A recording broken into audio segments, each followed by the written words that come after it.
नमस्कार मित्रों, मैं स्मिता आप सभी का स्वागत करती हूं आपके अपने YouTube चैनल ईडू क्लासेस में, जहां पर हम यूजीसी नेट जेआरएफ के साथ साथ सभी हिंदी परीक्षाओं की तैयारी कर रहे हैं।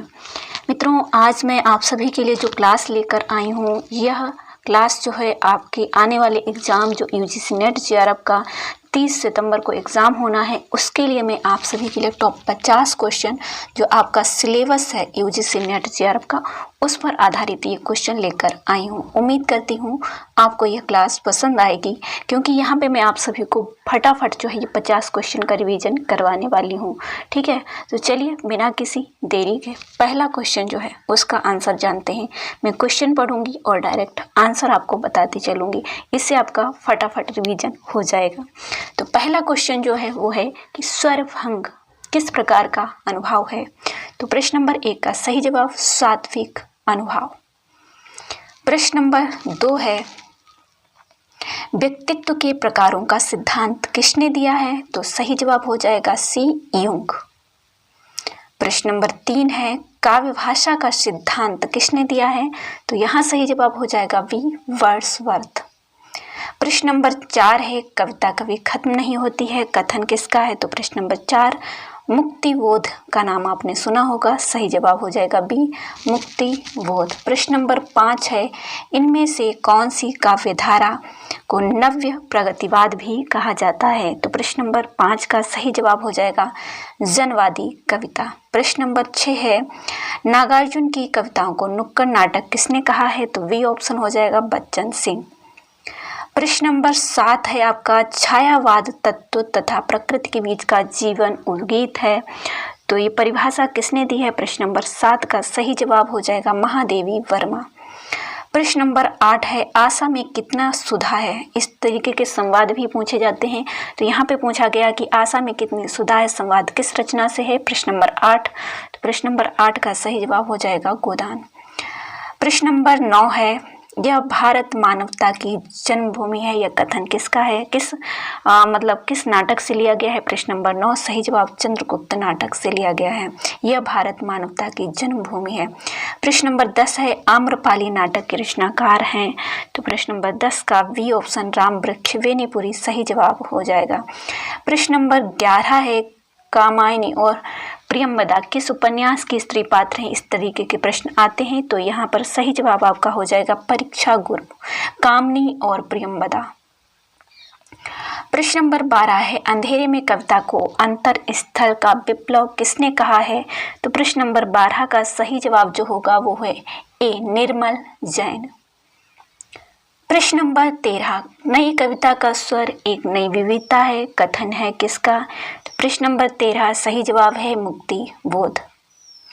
प्रश्न नंबर 14 है हरिदासी संप्रदाय के राधा कृष्ण हैं, किस तरीके के हैं। तो प्रश्न नंबर 14 सही जवाब हो जाएगा लोक निरपेक्ष हैं।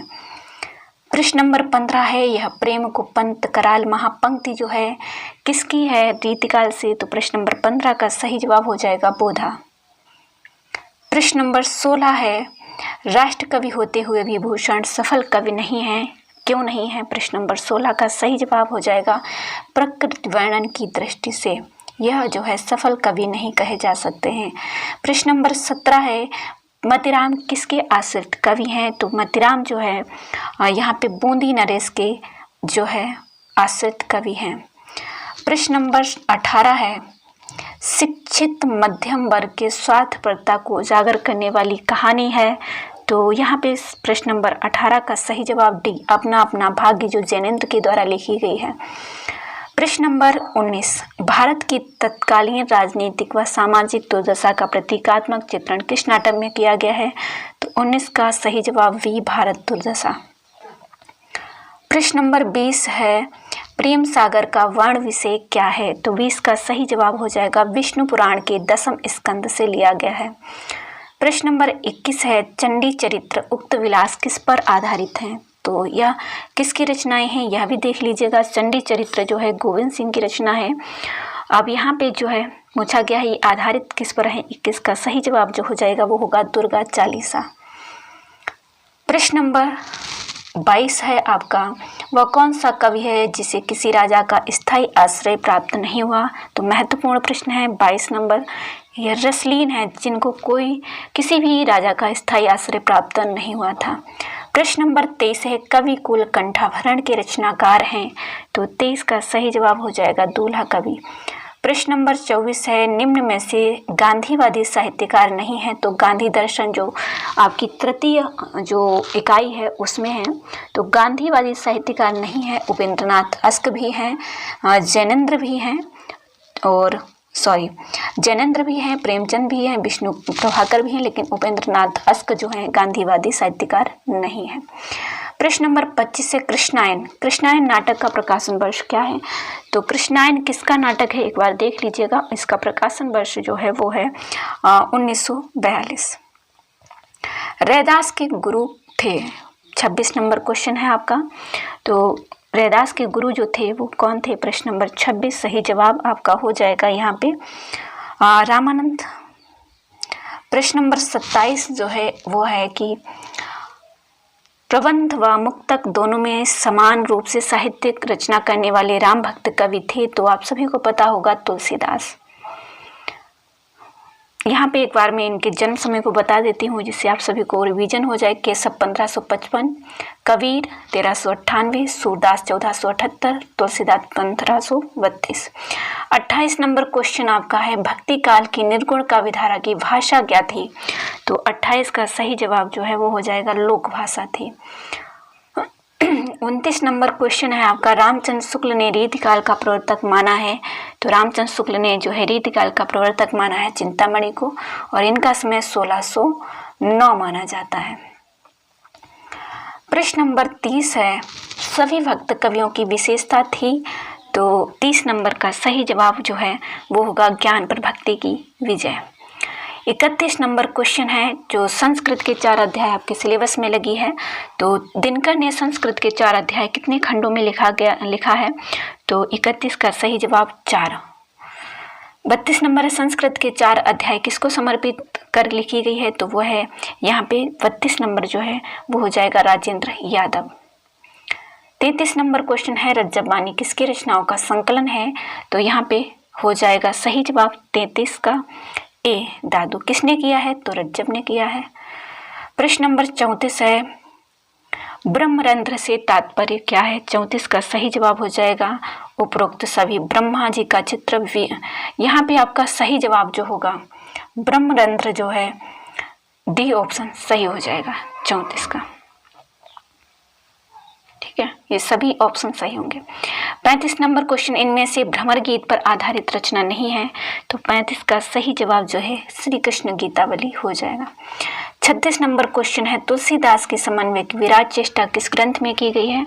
तो 36 का सही जवाब जो हो जाएगा वो होगा रामचरितमानस। 37 नंबर है, सूफी मत में ईश्वर की भावना स्त्री में की गई है, यह कथन है किसका? तो 37 का सही जवाब जो हो जाएगा वो है राम कुमार वर्मा। 38 नंबर क्वेश्चन है, अविगत गति कुछ कछु कहत आवत, इस पद में सूरदास ने किसका समर्थन किया है?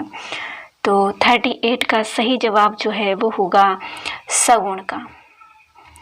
39, नेफा की एक शाम के रचनाकार कौन है? तो 39 का सही जवाब हो जाएगा ज्ञानेंद्र अग्निहोत्री। 40 नंबर क्वेश्चन आपका जो है, कबीरदास के व्यक्तित्व पर लिखा नाटक है? तो देखिए, एक तारे की आंख जो है कबीरदास के व्यक्तित्व पर लिखा गया है। खंजन नयन और मानस का हंस किसके जीवन पर लिखा गया है? आप कमेंट बॉक्स में बता सकते हैं। 41 नंबर, पद्मावत किस प्रकार का काव्य है? तो 41 का सही जवाब जो हो जाएगा वो है क्षमा शुक्ति। 42 नंबर क्वेश्चन है आपका, यत्र तत्र अतृप्त पूर्ण होने पर भी जायसी का विरह वर्णन मजाक की हद तक नहीं पहुंच पाया, यह कथन किसका है? तो 42 का सही जवाब जो हो जाएगा वो होगा आचार्य रामचंद्र शुक्ल। इस तरीके से कथन पूछे जाते हैं। 43 नंबर है, रहस्यवाद का संबंध है किससे? तो 43 का सही जवाब हो जाएगा निर्गुण ब्रह्म से। 44 नंबर देखेंगे कि शेखर एक जीवनी में अज्ञे का प्रमुख उद्देश्य किसकी खोज करना है? तो 44 का सही जवाब जो है वो होगा व्यक्तित्व स्वतंत्रता, और ये भी आपके सिलेबस में लगा हुआ है। 45 नंबर क्वेश्चन है कि शेखर एक जीवनी में कथानक शेखर की इस व्यक्तित्व को विश्लेषित करता है। तो ग्रामीण चेतना, वैज्ञानिक विद्रोह, सत्तात्मक विद्रोही व्यक्तित्व। तो 45 का सही जवाब विद्रोही व्यक्तित्व हो जाएगा। 46 नंबर क्वेश्चन है, इनमें से निराला की लंबी कविता है। तो निराला की जो लंबी कविता है राम की शक्ति पूजा भी है, सरोज स्मृत भी है, कुकुरमुत्ता भी है। यह तीनों ही सही जवाब हो जाएगा। 47 नंबर क्वेश्चन है आपका, इठलाती आती ग्राम युवती वह गज गति सर्प डगर पर पंक्ति किस काव्य ग्रंथ से ली गई है। तो यहाँ पे सभी रचनाएं जो है पंत जी की हैं। तो ये पंत जी की पंक्ति है। 47 नंबर का सही जवाब जो है आपका हो जाएगा ग्रामीण, जो उनकी रचना है उससे ली गई है। 48 नंबर क्वेश्चन है, बड़े बड़े साहित्यिकों की भाषा कभी जनता की भाषा नहीं हो सकती, यह कथन किसका है। पंत, प्रसाद, निराला, दिनकर। 48 का सही जवाब जो हो जाएगा वो है आपका बी ऑप्शन।